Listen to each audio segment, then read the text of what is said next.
What's up guys, welcome back to a new video, and today I'm actually going to be talking to you about the new mythics coming to the game. That's why I'm in the Emerald region right here. It's not because I'm about to reach Emerald, I wish. I'm still finishing off Sapphire, unfortunately. I still have to get Mutane, Hose, Chopper, Gorgonus, dude, I still have to get a lot.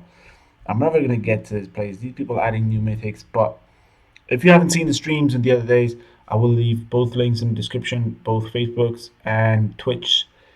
There are insane streams. You should definitely see them. To just to let me know in the comments who your favorite is out of the warrior, hunter, and the sorcerer. I'm guessing it's pretty hard for you guys also to guess which one will be my favorite. Probably the guy that knows me best will find out. So tell me in the comments who your favorite is and who you think my favorite is. If you guess it right, pretty good. I will actually put you on my Twitter page and maybe give you a shout out as well. It's pretty impressive. But now, so the three mythics that will be added, it's obviously like a routine. It's like the others. This time though, they're being launched all together. They're not releasing one first and two later. They're actually launching both sorcerer, hunter, and warrior all at once, and it goes like this. They're very arboreous looking. Let's say that. Apart from the warrior, both the other two, both sorcerer and hunter, are very arboreous looking, which is fine with me because I love the arboreous. I thought it was one of the prettiest dragons I've ever seen in my life. But let's actually get with names. So we have the first one, which is a sorcerer called Nia. He's actually amazing, and it, I'm gonna put a picture of him right now, and it's insane. Like he has his own water cloud just raining on him. It's ridiculous. These are literally. This shows you the level of weight that they're putting on this game right now. They're even putting like some pretty insane mechanics behind the actual dragon itself. Like, and he will literally fly around just with a water cloud on his head. And I will show you that later on, and we will also discuss his spells. And the other one is Xeno. Xeno is the hunter of the group, and now he's pretty insane. I gotta say, he looks like a toned version of Arboreus. And the third dragon is Stormheim. Stormheim is insane. I gotta say, Stormheim is insane. He's the warrior, and he has a haircut on fire. Like literally, he has like fire in his hair, and that's pretty ridiculous as well. Like I love how they're putting these sort of elements to them and to the actual engine of the dragon. They have like sort of gifs going on while they're doing their own stuff, like while they're doing their own spells. That's probably why the iPhone 5 and the Nexus 7, was it, are now like considered low end devices. It's probably because this thing it's putting a lot of weight, and they're probably gonna put even more weight on it in the future. But enough with that. Let's get to their spells and what they do. And this is literally from the stream, so if you guys want to go watch it yourself, you can do that whatever you want. So let's do that right now. More powerful as you level them up. So just to go over some of these abilities, Seismic Screech damages towers, and then affected towers deal reduced damage. And so this also doesn't say it here. Oh wait, no, that's dissipate. So for Seismic Screech, this will reduce damage by 25%, so a quarter. That's not listed in the game, but we'll have some of the percentages and modifiers available for access on our website, and then we'll have it included in the blog post as well if you ever want to refer to those values, because I know that lots of people really like the number crunching aspect. For Earthquake, here's that. You might have seen this on a couple of other Emerald Dragons in the past if you've had the pleasure of one attacking your base. So this is just a huge AoE and also prevents the towers from attacking you as long as you don't hit them. So that's pretty nice. And then Dissipate is the new spell that is available for Xenot. And this one is really interesting. It's kind of like Cloak, but you'll see. So Dissipate, your dragon kind of like cloaks, but it moves way slower. It's like at a quarter of the speed, and then it explodes, sort of. It kind of does AoE damage to towers within range. Although what we've noticed is that the range of Dissipate and the explosion after that is really, really far reaching. So I feel like this would be insanely good for the longest portion of the base, the long island. So we'll see that in battle in a bit. And Xenot has fire turret resist, which is fantastic because those things hurt. Shield Blast is going to be pretty similar to Explosive Shield. So this shield will absorb a bunch of damage, and then once it's depleted, deal damage, AoE damage. But it's a little bit different in terms of the modifiers to it. So let me see my notes here. So with Shield Blast, it's going to put up a shield, and that shield will be able to absorb up to 50% of your dragon's maximum HP. So that means that as you level up Stormheim, that shield is going to get much, much, much more effective. So keep that in mind. And then the explosion that it deals once the shield has expired, then that's 10%. And then it's also going to be subject to sort of the same things that Explosive Shield is. So if you happen to get hit by a cannon tower, then it's just going to cancel that effect.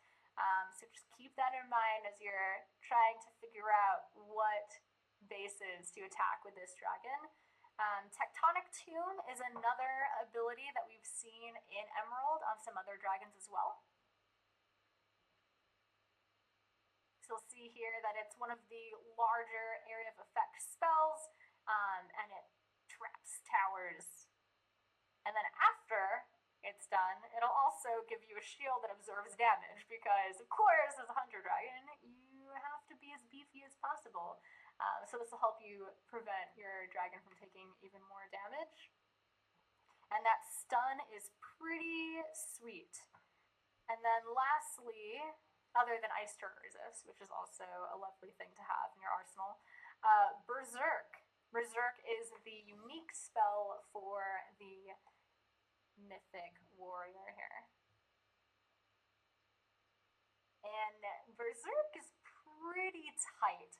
So let me read off the modifications here. So when you activate it, you will do 75% more damage. That's insane. That's a lot of damage. But you're also going to have that at a cost of taking 25% of your health and damage to your own dragon. And that's going to happen over time. So it won't be a massive chunk of 25% all at once. It's going to happen over 5 seconds. So you activate it, you do way more damage, but you also take some damage over the next 5 seconds. However, Berserk also has another very interesting mechanic that you can use, where as you destroy towers, you will also be able to gain back some health. And so that is at a rate of 12% per tower destroyed. So one thing that I think is really cool that we chatted about yesterday is if you're able to successfully time Berserk with Shield Blast, and you did way more damage with the Shield Blast, and then you also regained your health back, that could be really, really good for you. Both of these spells are blue, so you're going to have to be aware of what towers are going to be coming up, because you could potentially set yourself up for a really, really great combo and then just shut down by a blue mage tower, and that would probably be not so good. So definitely check the corners as you are looking at that map and trying to figure out where to use the abilities as you're flying through a base. That's going to be super important. So Shield Blast is 1 rage. Berserk is pretty costly. It's 3 rage. So I feel like definitely rage runes are going to come in handy with this guy for sure. So Nier is a sorcerer, but he's got a few tricks. So Uproot is a red spell, 2 rage, and it's very similar to Umbral Spike, but it's kind of like nature and earth themed. So you cast it, and it will destroy a tower or building. Kind of nice for the building at the very end of the base. However, it will also heal your dragon. So it's got some ups above Umbral Spike, and that heal I want to say is 35%. Yeah, so the heal is for 35% of your dragon's HP. It's pretty sizable. So you definitely want to try to save this one for when your sorcerer is taking a little bit of damage, and then you can really see the true value of that spell. So again, 2 rage for that one. Noxious Vines, we'll see that here, is another really great way to lock down towers. So with Noxious Vines, that is going to basically entrap the towers and make sure they can't attack you until you end up dealing damage to them. Really great way to avoid damage there. And then lastly, the unique ability for the Mythic Emerald Sorcerer is going to be this ability right here. It's called Elemental Barrier. And for those of you that have checked out the patch notes that were from 3.2, you may have noticed a mention of the Dark Flat Cannon Tower getting changed from a projectile type to an elemental type. And that is because that's in preparation for Elemental Barrier. So the way that this works is you activate it, and you're going to absorb damage from elemental towers. I'll tell you which ones those are in just a second. And you're going to be able to convert some of that damage into healing after the shield expires. So yeah, not only do you get to avoid damage, you also get to turn it into healing. Really cool, and it's a white spell, so you don't get locked down at all from that. And Elemental Barrier is only 1 range, which is so neat. So in addition to the Dark Flat Cannon Tower, there are also some other elemental type towers, and I'm pretty sure you'll be able to guess which ones they are. So in addition to shielding yourself from Dark Flak, you'll also be able to shield yourself from Lightning, Storm, the Fire Turret, and the Ice Turret. And then eventually, in the future, there are going to be other like elemental flak cannon towers, and so those will also be considered the elemental type as well. And then just to clarify, for projectiles is the other class of tower attacks. That's going to include archer, ballista, trebuchet, and cannon. So we'll have, again, all of this info posted to our blog at wardragons.com/